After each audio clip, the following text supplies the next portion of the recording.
What is the best album you have ever listened to? London Calling by The Clash. It's my favorite album of all time. And I'm not even a punk fan. It's full of amazing songs that have great storytelling and incredible music that spans many genres. It's a famous album but also severely underrated. Burger Roulette. Every time there was a barbecue or we made burgers, one of the burgers would be stuffed with hot sauce and peppers. So hilarious and definitely made dinners more exciting, but not a normal thing lol. I can say most of my childhood was like this due to being in an abusive home, but one of the things that were straight up weird was the constant hopping from home to home to home to home. We wouldn't stay in one place more than a year, and apparently that's not normal. I only found out later that my step-grandfather was wanted for something, and now I wonder if we were ever actually living in those places via rent or if we were squatting. Being subjected to an extremely passive-aggressive judgmental circle jerk by my dad's family for the smallest things. My grandmother would make a strawberry side dish with every family dinner we had. I hated strawberries, but I could never outright say I don't like strawberries to avoid being forced to take some. If I didn't find some polite way out of it, they'd say, "Oh, she doesn't want any because she doesn't like it," in an overly mocking tone, and talk about it with each other directly in front of me like it was some terrible character flaw. Or if I forgot to close a cabinet all the way, "Oh random cousin, could you close the door for Falcon, otherwise she decided she wants to be lazy today and forgot that adults close doors behind them." It was always said in an overly sweet way. I thought all extended families were like this and was always overly polite and watched every word I said when I was with my mom's family, or met my friends' families because, in my experience, family meant constant passive-aggressive criticism. I talked with my mom's relatives after lots of therapy and cutting my dad's family out of my life, and, holy shit, they're actually really cool people. My parents didn't want to shout our names for dinner or to come downstairs, so my dad installed a literal doorbell in our bedrooms. So if we were needed in the kitchen, we were summoned by the child bell. We lived in a 2-bed semi-edit. My dad passed when I was younger, so thank you for the love of his unique idea.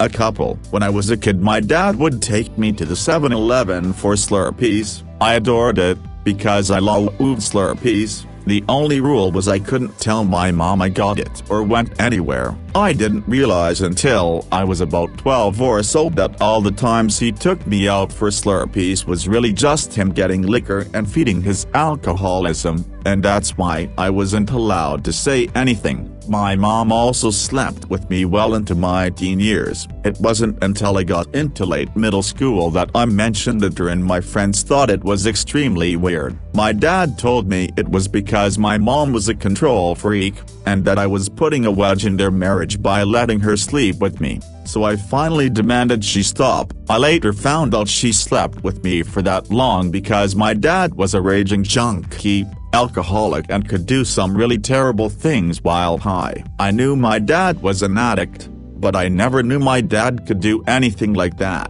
I take care of my mom now. He died about 6 years ago and I've never seen her happier. Edit. For those wondering, I am a daughter. I always wanted candy from the grocery store when we were checking out. My mom told me it was illegal for the cashier to sell children candy if it wasn't their birthday. I was in 3rd grade before I realized it was untrue.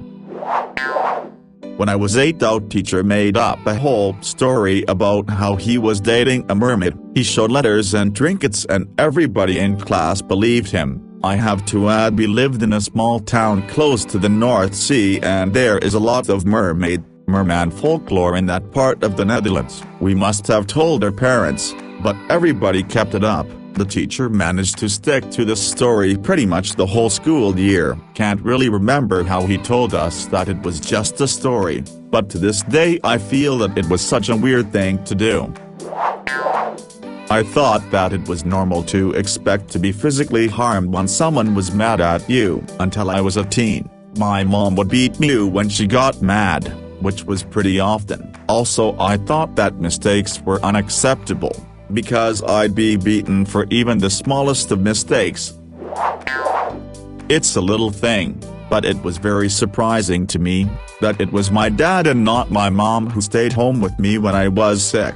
Also, my friends all had stories of their parents trying to get them to go to school even when they were sick. My parents never did that, and even let me stay home a few times even when they knew I was faking it. I know it's hard for a lot of working parents to stay home with a sick kid, but all my friends at the time were pretty much from the same middle-class background as I was, and my father was a hospital physician and the head of his division at the hospital and also saw a lot of patients, so it was not easy for him to miss work. I guess he handled a lot of stuff by phone. This was before the internet. It's a little thing, but it really made me feel so cared for, and I still associate staying home sick with getting taken care of by my dad, who had an excellent bedside manner. Edit. I just want to add that I found, later, that my father had kept charts for all my childhood illnesses, tracking fever, symptoms, medications and dosages, etc., including the fake ones. Saving food containers, whether it was plastic sour cream containers, or styrofoam Big Mac boxes. Even things like soup cans would get saved to serve as makeshift cups. I don't think I drank out of an actual normal drinking glass, except at restaurants, until I was in my teens. Random kids living at our house. I had 9 siblings and my parents always had 1 or 2 other kids that had been kicked out of their homes living with us, usually friends of my older brothers and sisters.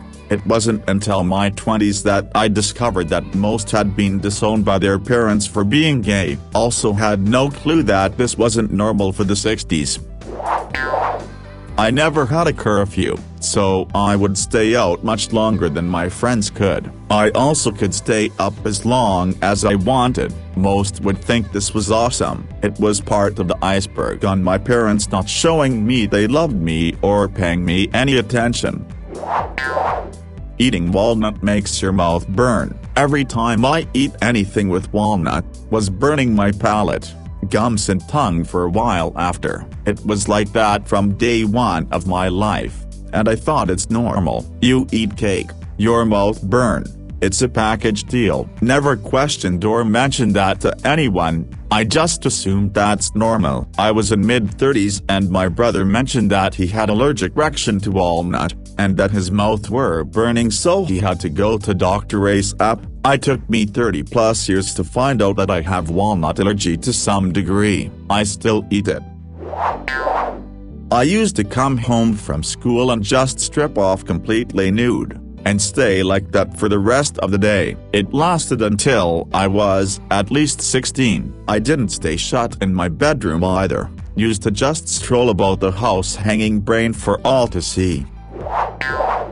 Having a mom who would be admitted to the mental hospital a few times, having to have time split between grandparents because mom was mentally unstable and dad worked and I couldn't be left at his parents' house when he wasn't home. Later learned that was because my uncle had been accused of child molestation. Have a grandfather that was terrifying and enjoyed terrorizing me. Having a mother that I knew loved me but was emotionally distant yet coddled my older middle brother. I was in a group therapy session talking about our childhoods and I was like, I had a normal happy childhood, and then people started describing stuff and I was like, oh ... that reminds me of this ... and then I realized ... oh, guess it wasn't so normal. My Christian family used to celebrate Passover, as in, glass of wine out for Elijah, youngest kid asking ritual questions, ceremonial plates, the whole Seder package. Sometimes we did this as guests at a Jewish friend's house, but at least once, my very Methodist mother cooked a full authentic Seder menu in our house. I knew not everyone did this, but all my Jewish friends at school did. So I didn't think much of it. Then I transferred to a Catholic school and was shocked that most kids knew nothing at all about Judaism. The cute twist is that my parents had met at a Seder when they lived in NYC in the 1980s. One of Dad's law school friends was roommates with a co-worker of Mom's. The roommates co-hosted a Seder and decided to invite their Gentile friends to make it a bigger party. The more the merrier. And so a Methodist and a Catholic sat together, got to talking, swapped numbers, went on a date, went on more dates, got married, and produced 2 kids. They had us celebrate Passover because it was a part of their story and our origin stories.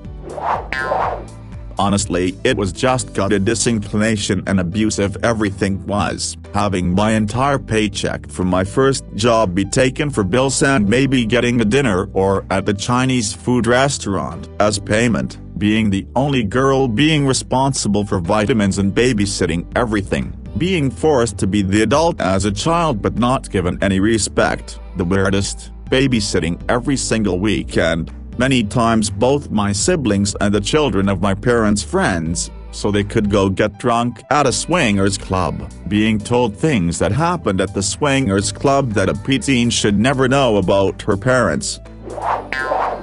My group of friends and I convinced ourselves we were actually possessed by demons and lived like that for months. It wasn't the playing light as a feather stiff as a board as sleepovers witchcraft phase that most girls have. It's like we made our own little cult. When we got together, the Ouija board came out and we spoke to Satan in tongues and got half naked. We told each other about prophetic visions our demons told us about people we didn't like dying. None of them did. We didn't sacrifice animals, but we would find already dead ones, lizards and birds mostly, and do ceremonies around it before burning it. We weren't goth kids either. We dressed and acted normal most of the time. We just had this fucked up little secret imaginary satanic thing going on. I think it's because our environment was unbearably evangelical Christian and we needed to act out some way. I assumed others did weird things like that. But I think our group went a bit too far. It was my dad being grump and yelling at my mom all the time. Really, it was them bickering constantly. Oh, also pinching each other on the butt randomly. Having an incest pedo grandpa who not only assaulted his daughter but also his great-granddaughters and paid 2 other members of the family by marriage for sex, and was never confronted in any way, shape or form. It was just weird how everyone in the family acted like he was a good man and still treated him with respect and spoke highly of him and even defended what he did by never telling authorities. Thankfully he's dead and the death wasn't too peaceful. Everyone in my family is very petty and emotionally immature. No one apologizes or talks about how they feel. Things you said a month ago can come back up anytime. Unsurprisingly, I get super freaked out when people raise their voice at me, even if it's to agree, and I apologize constantly. Saving food containers, whether it was plastic sour cream containers, or styrofoam Big Mac boxes, even things like soup cans would get saved to serve as makeshift cups. I don't think I drank out of an actual normal drinking glass, except at restaurants, until I was in my teens. My mom is a forensic pathologist, so about 75% of our dinner conversations would be considered weird, creepy by most people. I remember going to a dinner at a coworker's house and she mentioned what my mom did for a living to her parents, coworker's mom, but you don't talk about it very often, right? That would be unsettling. Me, laughing nervously, no, not at all. Anyway, that was really the first time I realized how weird our average dinner conversations were to people not in our family. Being fired for screaming at my boss, growing up, the way my father dealt with frustration or anger, was to scream at the top of his lungs and get in our faces. I was usually the main target, being the youngest boy, so I learned that that's the appropriate way to handle your emotions. After being fired, I decided to go to therapy. My mom and her GF would make my sister and I regularly pee in a cup. I was about 13, she was around 11, and tell us it's to make sure we weren't doing drugs. Very strict household. 10 years later, my mom's GF got pretty drunk and finally confessed to us they were both using our urine to pass their own drugs tests. I used to sleep with my dad up until middle school. People thought it was weird, and I would still hold his hand in high school. And then a teacher made fun of me, but that was also the same year my dad died, so I'm glad I got to have that extra time and connection with him. My mother would only let us use the shower in the basement. It wasn't very nice and was always cold down there. The main bathroom wasn't to be used for showering, so we wouldn't mess it up. It also had a cloth shower curtain that was just for show, so you couldn't really try to use it without getting water everywhere anyway. We also had a living room that was for show only and not to be used. Overall, the house I grew up in was just really uncomfortable. In England, my uncle's neighbor had a pet monkey, huge cage in their back garden with some sort of macaque that lived there. They had it for years. It was totally normal to me, and it wasn't until a long time after that I realized a family neighbor owning a monkey is definitely not normal. They're still very close family friends, but I personally see them very rarely. I really ought to ask what the hell went on for that to happen. It was in Rotherham, Yorkshire, if anyone's interested. I grew up in an evangelical Christian household. We went to church Sunday morning, Sunday night, and Wednesday evening. During the Sunday morning service, the pastor would excite the crowd with music and yelling, and would encourage everyone to speak in tongues, technically known as glossolalia. For those of you who are not familiar with this practice, it involves a person utter words or speech-like sounds that are unrecognizable to everyone, including the speaker. The reason this is done is because one is so filled with the Holy Spirit that he is speaking through you and mortals cannot understand his language. At least that is what I was told by my parents. This started when I was around 5 years old. We would be in a crowded church building of several hundred people. The music would be blaring, the pastor would be yelling into the microphone and then start babbling incoherently. Then people around me would join in. Then my parents would start. After several episodes of this, my parents would encourage me to let the Holy Spirit speak through me, so eventually I would start babbling randomly. My parents would be so proud of me. Then we'd go get lunch and continue our day until Sunday evening service, where this might happen again. At the time this seemed normal because my parents only hung out with evangelical Christians, including my cousins, who went to the same church. I pretty much never really thought much about this until as an adult I watched the documentary Jesus Camp. By the way, I'm no longer religious, and they showed young kids crying and speaking in tongues that had hit me. These poor kids were being psychologically abused. It is not a normal way to teach Jesus' love in this fashion to young, impressionable children. Meet up with an older friend, go somewhere outside hidden, get naked, then get dressed and play stuff together. I don't even know how it started or why. We are both guys. Don't think he touched me. It's just so weird to remember this with no context, lol. My dad's low-key alcoholism meant that he was always drinking something alcoholic, from the bourbon in his coffee in the morning until falling asleep drunk in an easy chair at night. I never saw him driving without a beer or a soda pop-sized bottle of wine tucked between his legs, not even once. My sister used to be super competitive about how fast she could put her makeup on. I remember thinking it was normal since girls' makeup, boys' video games was the big mentality in the early 2000s. It got to a point where my mom banned makeup because one of my younger sisters made a huge mess with it in the kitchen on her expensive kitchen table.